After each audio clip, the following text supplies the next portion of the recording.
اس کو ہم نے پہچاننا ہے کہ وہ کس کی روح ہے، اور پھر اس تعارف کے حوالے سے اس کو ہم نے لے کے آگے چلنا ہے اس تشخص کو۔ اب یہی بات دوبارہ نماز والی آ رہی ہے کہ نماز سے اگر ہم دور ہو رہے ہیں تو اس کا مطلب کیا ہوا کہ ہم مدہوشی کی حالت میں ہیں یا ہم پھر نجاست کی حالت میں ہیں۔ دو ہی طریقوں سے نماز سے دوری اختیار کرنے کا حکم ہے کہ جب تم پاک صاف نہ ہو تو پہلے پاکی اختیار کر لو، پھر نماز سے قریب آؤ، اور جب تم مدہوش ہو تو ہوش اختیار کر لو، پھر نماز کے پاس آنا۔ یہ دونوں معاملے ایک دوسرے کے لازم و ملزوم ہیں۔ تو جب ہم پریپیئرڈ ہی نہیں ہیں اس وصال کے لمحے کو یادگار بنانے کے لیے، تو ایسا نہیں کہ ہمیں اس وصال کے لمحے کو آئندہ بھی ایسے ہی چھوڑ دینا ہے۔ وہ وقت دوبارہ آئے گا نا، آتا رہ رہا ہے، 5 دفعہ دن میں آتا ہے، 5 دفعہ آنے کی اطلاع ہوتی ہے، اور ہمیں معلوم ہوتا ہے کہ یہ وقت آنے والا ہے۔ تو ایک تو یہ کہ اس دل کو مالک مکان کے حوالے کرنا ہے، جو اس کا اصل مالک ہے نا، اس کے لیے اس دل کو خالی کر لیجئے۔ جو ہم لا کا ذکر کر رہے ہیں، وہ اس میں جتنے بھی مالک یا کرایہ دار ہم نے بٹھائے ہوئے ہیں یا مہمان بٹھائے ہوئے ہیں، ان مہمانوں کو السلام علیکم کہیے، رخصت کیجئے کہ مالک کو اس میں بٹھانے کا وقت آ گیا ہوا ہے۔ اب وضو سے تحریک لیجئے، آپ وضو سے پہلے نجاست کے معاملے سے تحریک لیجئے کہ غسل کئی دفعہ فرض ہوتا ہے، اور غسل کے بعد انسان جس طرح اپنی ظاہری طہارت اختیار کرتا ہے، اسی طریقے سے ہمیں اپنی باطنی طہارت اختیار کرنی ہے۔ وضو میں دیکھیے، وضو میں جو جو عناصر ہیں، جو جو لوازم ہیں، جو فرائض ہیں، جو واجبات ہیں، جتنے جتنے اس کے جو فیچرز ہیں، ان سے ہم نے تحریک لینی ہے کہ ہم ہاتھ دھو رہے ہیں۔ میرے ہاتھ جن سے میں کماتا ہوں، جن سے میں کھاتا ہوں، میری کمائی اور میرا کھانا پینا صاف ہے، طاہر ہے، اطہر ہے۔ میں دھو رہا ہوں تو میرے خیال میں یہ چیز بھی دھلنی چاہیے کہ میں نے آج جو کمایا ہے وہ خالص ہے، وہ پاک ہے۔ تو میری کمائی اور میرا کھانا، میرا کنزیوم کرنا، میرا کھانا پینا، وہ دونوں پاک ہونے چاہیے، کیونکہ میں انہی ہاتھوں سے وہ کھاتا اور کماتا ہوں، یا کماتا اور کھاتا ہوں۔ اسی طریقے پر جب میں کلی کر رہا ہوں تو جو میرا منہ ہے، جو میری بول چال ہے، جو میری گفتگو کا انداز ہے، کیا وہ پاکیزہ ہے؟ یہ سب اندر کے وضو ہیں، یہ ہم باہر کے وضو سے تحریک لے رہے ہیں۔ جب میں ناک میں پانی ڈال رہا ہوں تو میں جو ماحول کی جو آلودگی ہے، اس سے میرا جو تنفس آلودہ ہوا ہے، میں اس پانی سے اس ماحول کی آلودگی کو، اپنے تنفس کے راستے کو صاف کر رہا ہوں اس پانی سے۔ تو لہٰذا مجھے یہ بھی سوچنا ہے کہ کیا ماحول کی جو آلودگی میرے باطن پر پڑ رہی ہے، جس کی وجہ سے میری سانسیں اکھڑتی ہیں، میری سانس کا دار و مدار اللہ یا اللہ والا رستہ نہیں ہے، میری سانسیں کہیں اور کھپی ہوئی ہیں، میں کسی اور وجہ سے ایگزاسٹ ہو رہا ہوں، میری انگزائٹی کا جو وجہ ہے وہ کوئی اور ہے۔ انگزائٹی کیا ہوتی ہے؟ سانسوں کا کھپنا، بریتھ لیسنس۔ سانس میں نے کہاں لگا دی؟ میری سانسیں کیوں کھڑ رہی ہیں؟ کیونکہ میں نے اپنا تنفس صاف نہیں رکھا، میں نے ماحول کی جو آلودگی ہے اس کو اثر انداز ہونے کی اجازت دے دی۔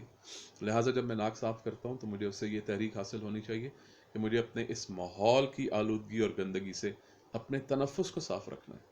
جو میرے اندر سانس جا رہی ہے، جو میں اس ماحول سے اپنے اندر انہیل کر رہا ہوں، انسپریشن، سانس کے اندر کھینچنے کو انسپریشن کہتے ہیں نا، اور انسپریشن کو اردو میں وحی کہتے ہیں۔ جو میں وحی حاصل کر رہا ہوں، اور وحی اور حیا اور حی میں آپ دیکھ لیجئے، ہے یہ حیات، لائف، جو لائف میں اپنے اندر انہیل کر رہا ہوں، کیا وہ پاکیزہ ہے؟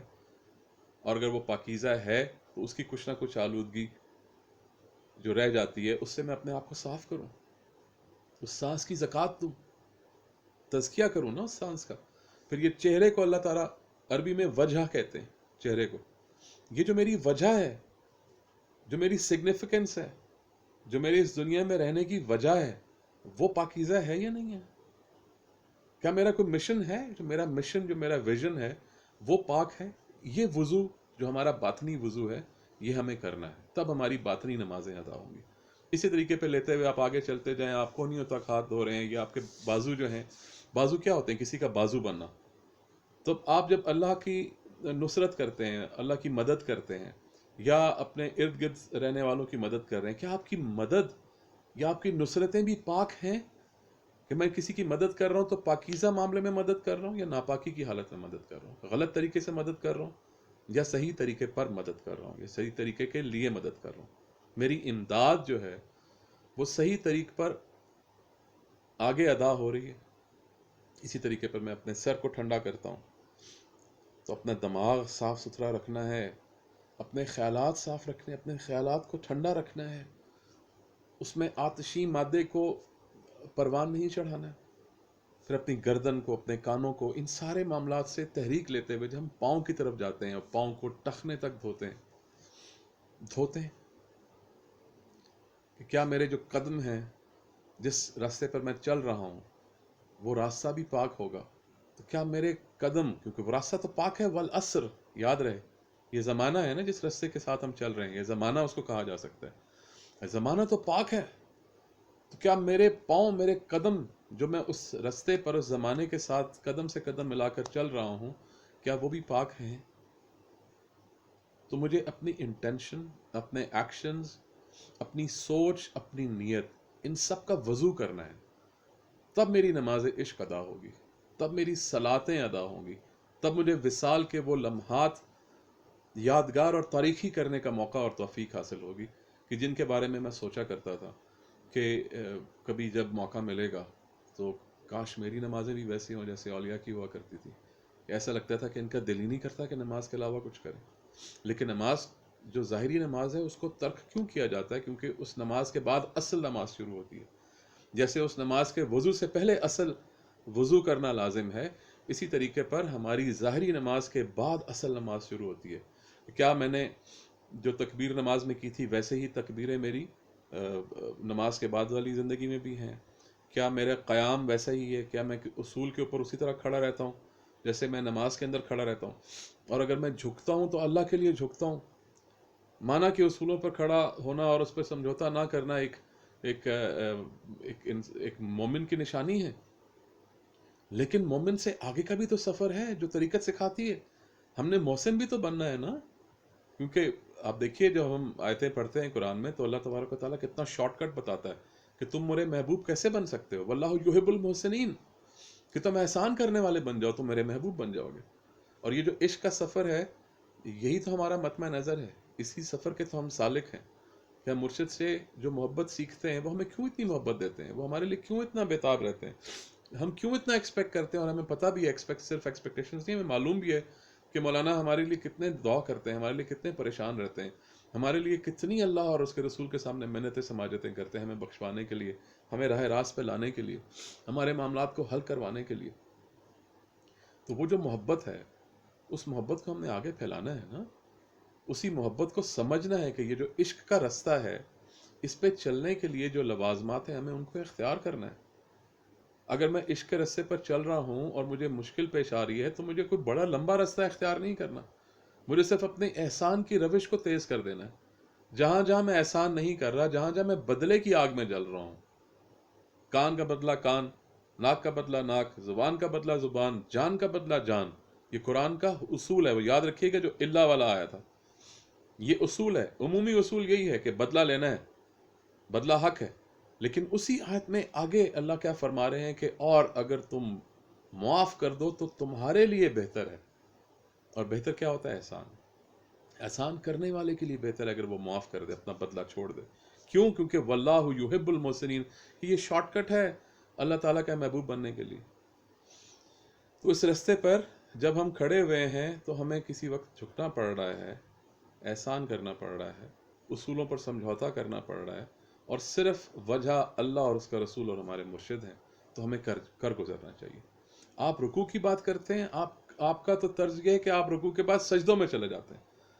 کہ اگر آپ کو جھکنے پہ کوئی مجبور کر رہا ہے تو آپ بولو ہم جھکتے کیا، ہم تو سجدے میں جانے والے ہیں. ہیوملٹی اختیار کر لیں.